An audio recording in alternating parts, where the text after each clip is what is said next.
Bonjour à tous et à toutes mes petits creepers. Aujourd'hui, je vous invite à découvrir une nouvelle creepy inédite. Vous m'entendez? Pitié, pourvu qu'ils m'entendent. Si c'est le cas, faites comme si de rien n'était.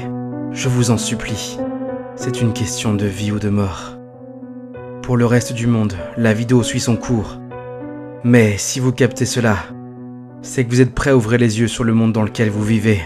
Ce que je vais vous raconter est dingue, mais le sommes-nous pas tous?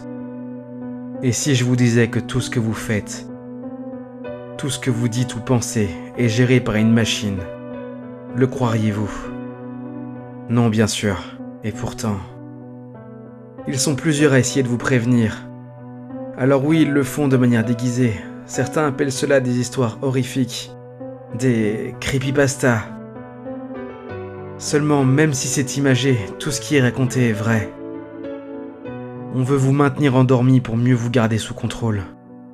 Après avoir entendu une de ces histoires, n'avez-vous jamais eu cette impression que quelque chose n'allait pas? Si oui, c'est que vous êtes sur la bonne voie. Il y a des personnes parmi vous qui ont un don. Ils peuvent percevoir les failles du système. Ils ont la capacité de sentir de façon instinctive que des choses ne devraient pas être là.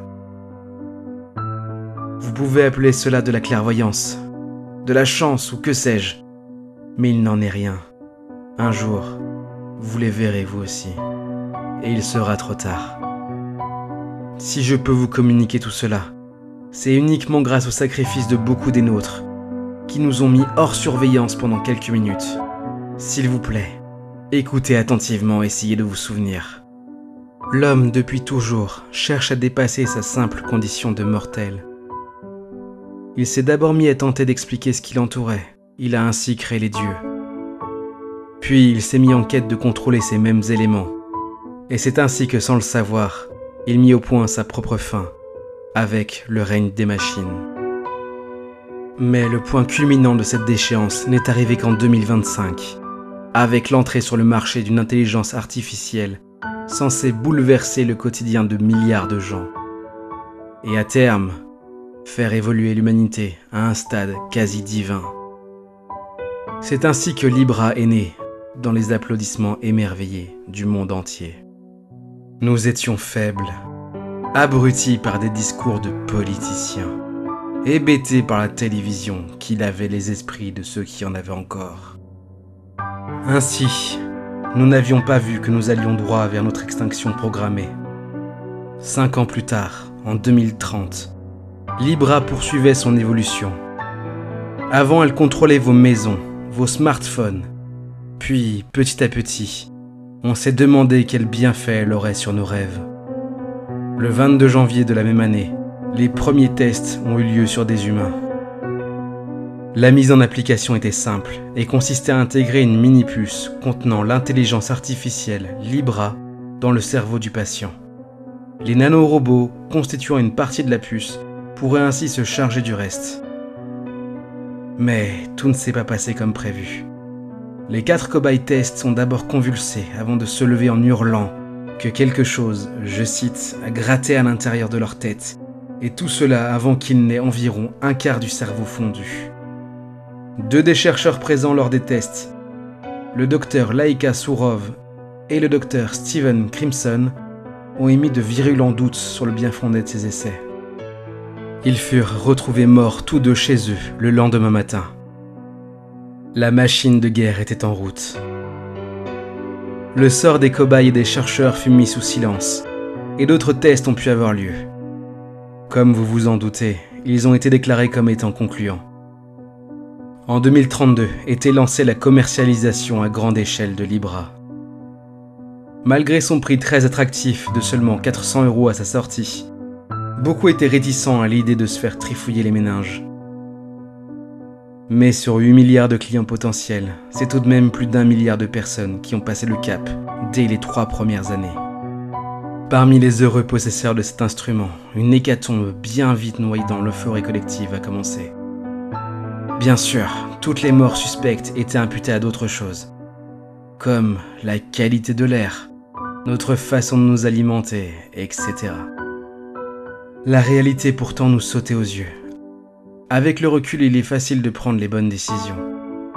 Mais sur le moment, tout était différent. Les journalistes non pucés qui tenaient à se saisir de l'affaire disparaissaient sans laisser de traces. Quant aux augmentés, c'est comme ça qu'on appelait ceux qui avaient franchi le pas. Ou bien, quant à eux, Libra faisait en sorte de manipuler leurs pensées pour éviter toute rébellion. Et les publicitaires ont très bien joué leur partition. Ils ont tout d'abord créé 2 camps, les augmentés. Comprenez par là ceux qui ont Libra dans le crâne, et les normaux. Tout le monde voulant se sentir exceptionnel. Les gens se sont rués sur ce nouveau gadget qui était censé rendre plus fort, plus intelligent et plus beau. Et voilà comment est mort notre liberté au profit d'illusions narcissiques. Le coup de grâce à notre libre arbitre est arrivé en 2039, quand Libra est devenue complètement indispensable. Elle gérait toute notre vie, de A à Z. Le pain que vous alliez manger, ce qu'il fallait ou non penser, les lois votées, etc. Tout cela était du ressort exclusif de Libra. Et quand les dernières personnes non implantées se sont rebellées, il était déjà bien trop tard. Forte de son pouvoir, l'intelligence artificielle, Libra, a créé une simulation de vie pour tous ceux étant implantés en 2039. Et cela représentait déjà 98,2% de la population mondiale. J'ai été capturé et implanté très exactement le 3 juillet 2039. Tout ce que je sais, au-delà de cette date, provient d'un de mes contacts non implantés, qui est arrivé à me joindre ici même. Il a pu me dire bien peu de choses, je sais juste que nos corps servent à construire quelque chose, mais je ne sais pas encore quoi. Il faut lutter, comme je vous l'ai dit, les compteurs de creepypasta sont tous des lanceurs d'alerte. Analysez bien leurs vidéos. Des indices pour sortir d'ici pourraient s'y trouver. Pour être sûr que vous ayez bien compris, n'hésitez pas à me laisser un commentaire codé, contenant les mots glace, merveille et ciel. Zéphyr, de l'étrange rendez-vous. Fin de transmission.